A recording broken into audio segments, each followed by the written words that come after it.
Good evening, welcome to Tech47. I am David Ochola, and on this show we make keeping up with tech simple, and as always we have a great one for you today.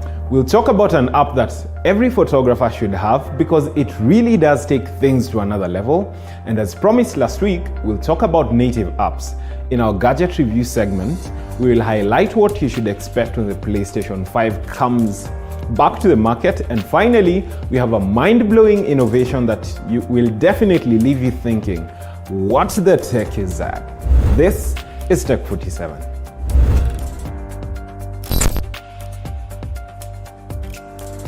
If you are as old or as young as I am sure you witnessed the time when photography became a trend here in Kenya.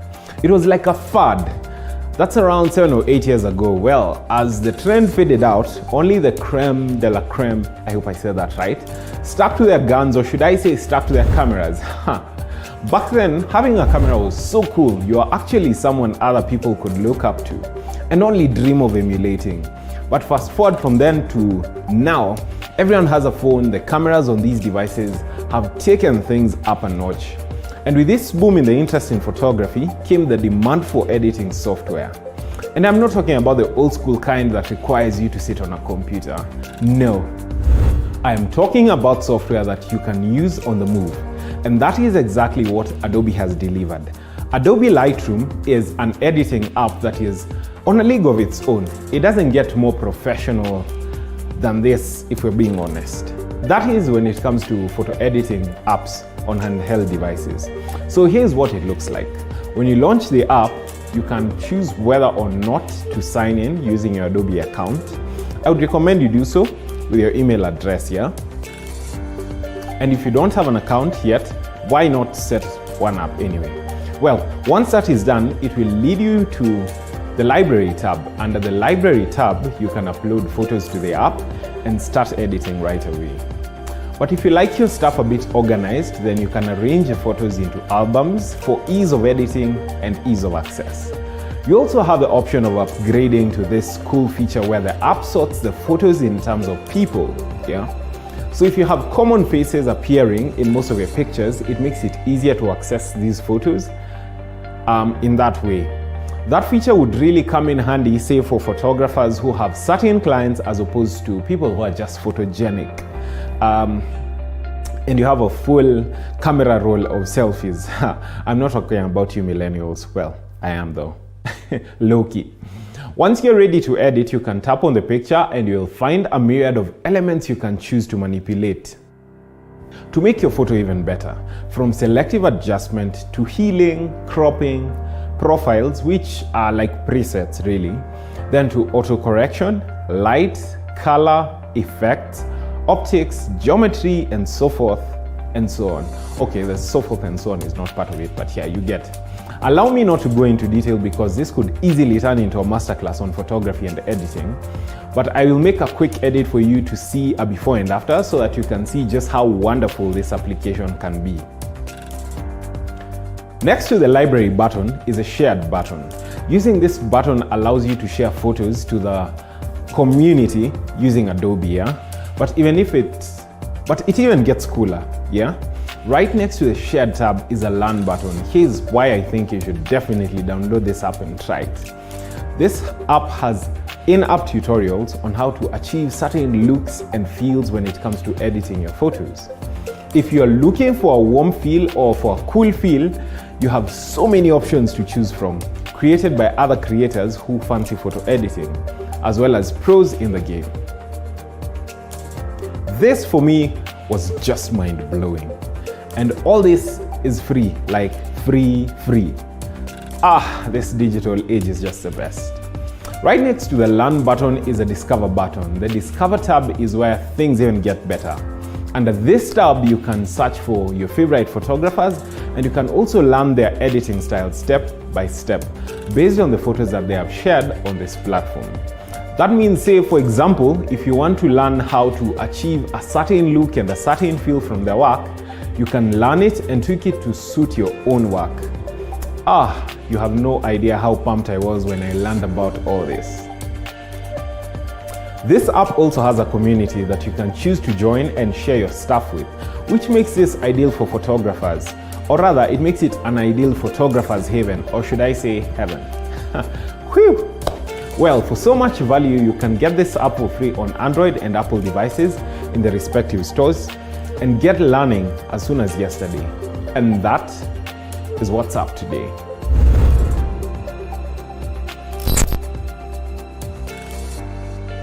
Last week, we talked about a new cooking system that aims to help in environment preservation by offering alternative sources of heat when cooking large-scale meals for institutions.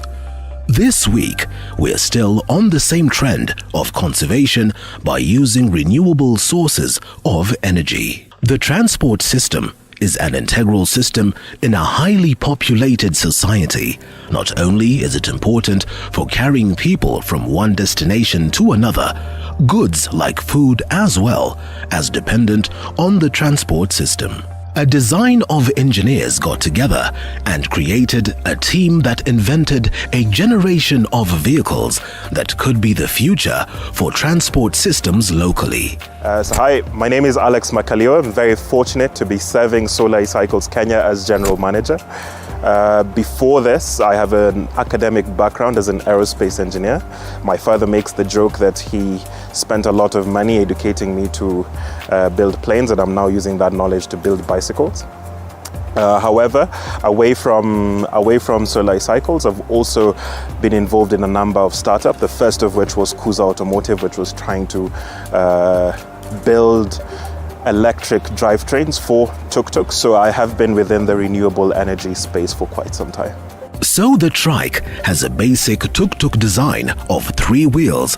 However, instead of having a throttle, it has a pedaling system that is backed up by a motor system powered by batteries that are charged up by solar energy. So we have 3 major components. First is, of course, the solar panel. The second is our batteries, and the third is our motors. And of course, using the solar panel, we're harnessing energy that we get from the sun, the light that we get from the sun, turning that into energy that we store within our batteries. Then we have a load, our motors, that then get to use this energy. But I think for us, a fantastic thing beyond the mobility is not only do we have energy that can be used for mobility, we also have energy available for further productive use. And for us, that is what is setting us apart from the way mobility on the continent is being solved by other organizations. The trike has an assist system that aids when one is pedaling. The assist system has levels to it ranging from 1 to 9. When one is pedaling uphill, on a normal bicycle, a lot of energy is used to maintain momentum, let alone gain more speed. The assist system, however, on an uphill road, depending on the level of assist keyed in, one doesn't have to pedal heavily. Just a single rotation will trigger the motors to rotate the wheels. So basically, all you need to do is just pedal normally. It's not necessary to use a lot of energy since the motor will power the trike for you. So the way our product works is you would get on the tricycle. It has a heads-up display that you will turn on. Works in a similar way to the way an ignition would work. In the ignition, once the display is on, you would then choose the level of assist that you wanted on your tricycle, because the trike is both human-powered and battery-powered, so hybrid in that sense. And as soon as this is done, you're good to go. If you're in the engineering world, such a design would be possible to reconstruct. So what sets their design apart? For us, what is really setting us apart is, even within mobility, how we're choosing to go about solving mobility. We have such a focus on rural off-grid communities, solving mobility problems in rural Africa. And solving mobility in this areas then brings up a second pain point, which also our product is solving, and that is the issue of access to mobility. So instinctively, when you look at the trike, your first question would likely be, why have a solar panel? Why not just an electric tricycle? And the reason for that is these two pain points that we're trying to solve. One, access to electricity, and second, access to affordable, sustainable, accessible mobility. And fortunately, our product solves those two pain points. You might wonder what these other productive uses are. Well, so we mentioned these three components that we have on the trike: the solar panel, the battery, and indeed our motors. So through an inverter, it's very possible to access electricity, and you can plug in a lighting point at your home. Actually, if you had any DC components, direct current components, you can plug this in directly into the setup and that would work. But again, the fantastic thing here is not only are we simply a mobility service or a mobility provider, there's also further productive use which opens up a world of application for our trike. So the trike is not their only innovation. Alex has also come up with another design that aims to tick their checkbox objectives, which is sustainable mobility. The e-bike again is a fantastic thing, locally assembled with a lot of local input into the product, capable of doing up to 70 kilometers of range, speeds of up to 30 kilometers per hour, and also a very comparable price point to what you would find in other local markets. So just like the trike, the e-bike speeds up to a maximum of 30 kilometers per hour due to the inbuilt assist system powered by the batteries running the motor. These two designs have different charging systems. Our trike is charged one by the solar panel. So we're again very fortunate that we have a product that you can leave your destination with a certain state of charge on your battery, and by the time, you can leave somewhere with a certain state of charge, and by the time you're getting to your destination, you would have more battery capacity, you would have a higher state of charge. However, in certain markets and in certain situations, we are now having to really question whether we want the solar panel to be the primary way that the tricycle is charged, or we will have to run alternative services, maybe like a battery swapping system. And the reason for this is to be very clear that the trike is a productive asset. So we cannot and will not afford any situation where we are having to tell our users, you can't use the trike for a few hours because the battery has to charge. We have to make sure that we maximize the productivity of our product, the productivity of the trike. However, our bicycle has a charger attached to it, which you would plug in like any other electrical appliance, and you'll be able to charge the battery in about 2-3 hours. The initial prototypes they had designed were basically a bicycle connected to a carrier system like that of a tuk-tuk. But one disadvantage of the design is the middle rod on the bike.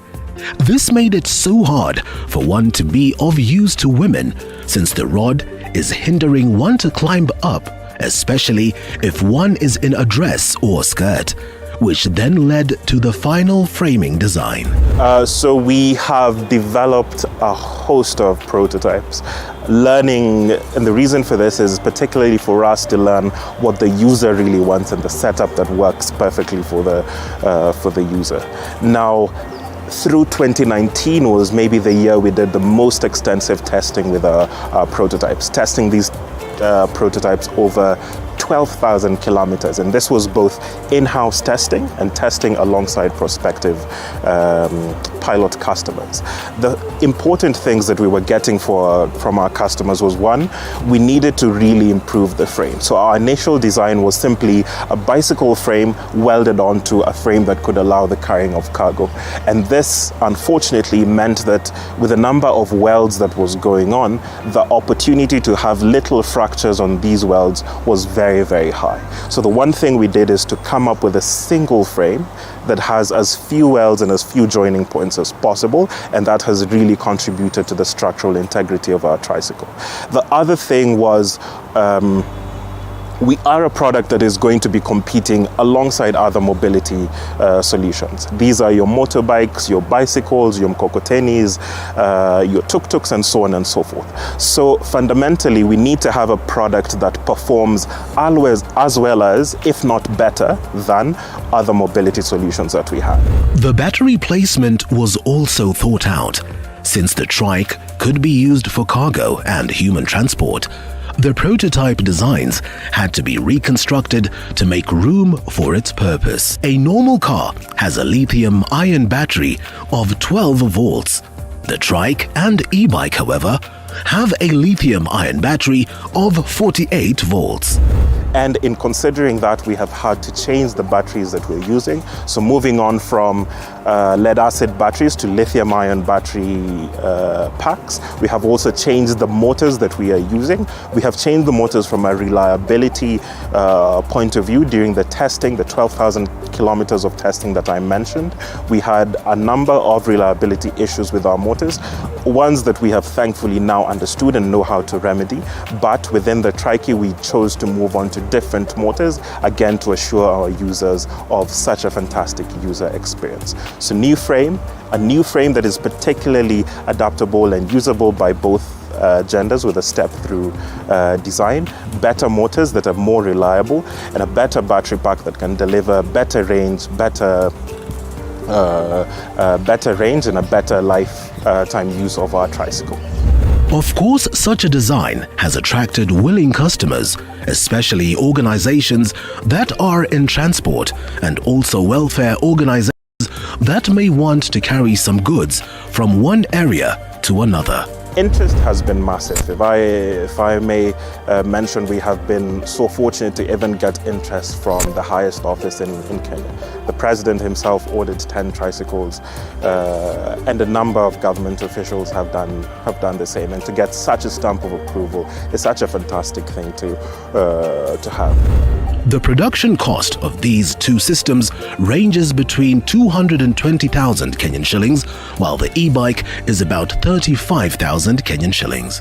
A significant amount of this money is being spent in, one, paying taxes, and two, paying shipping costs. And that is the opportunity we see, one, for governments and people who create public policy to be aware of the tax implications that some of these things are having on innovations like ours. And the second is, of course, shipping. There is a huge opportunity to ally supply chains and also to make sure that the products we need or the components we need to build a product like ours are so readily available within the market, and that would massively reduce the price point.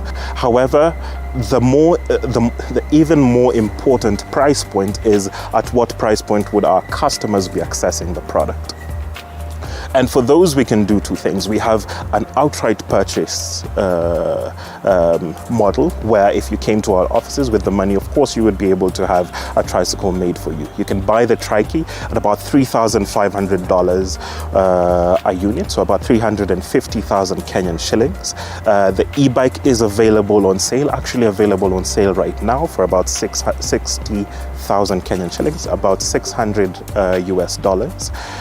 However, even more importantly, because at the very heart of our organization is to find out how we can make our products financially accessible, we also have a lease system, a lease to use system where the trike can be accessed at $3.50 a day and the e-bikes can be accessed at $1 a day. So $1 a day on something that can help you travel almost 70 kilometers. I think you will soon be spending even 50 cents a day for commuting, which is the affordable, accessible, sustainable transport our organization is keen to deliver to our market. So you can tell that the core objective of this organization is putting sustainable mobility at the cheapest price possible. So again, at the start I mentioned I am very fortunate to serve as general manager. I manage a fantastic team here in Nairobi. We have Leroy, who works extremely hard as one of our technicians, knows these tricycles, knows these bikes inside and out. My name is Leroy Maina. I do the maintenance of the bikes.